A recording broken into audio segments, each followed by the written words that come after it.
ఆంధ్ర తెలంగాణలో తక్కువ ఫీజులతో high quality results ఇస్తున్న ఏకైక సంస్థ తిరుమల్ ఐఏఎస్ ఇన్స్టిట్యూట్.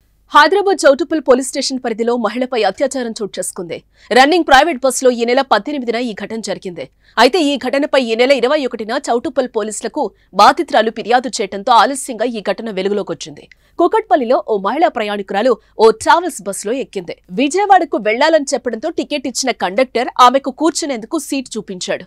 అక్కడ కూర్చున్న ఆమె నిద్రలోకి జారిపోయింది.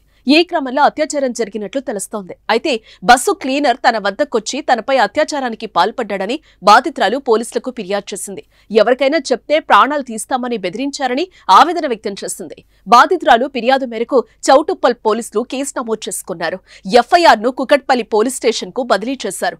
అయితే బస్సులో అత్యాచారం చేసినప్పుడు ప్రయాణికులు ఎవరూ లేరా అనే అనుమానం వ్యక్తం చేస్తున్నారు. ప్రైవేట్ ట్రావెల్ యజమానిని సంప్రదించి క్లీనర్ బస్సు నడిపిన డ్రైవర్ వివరాలను ఆరా తీస్తున్నారు.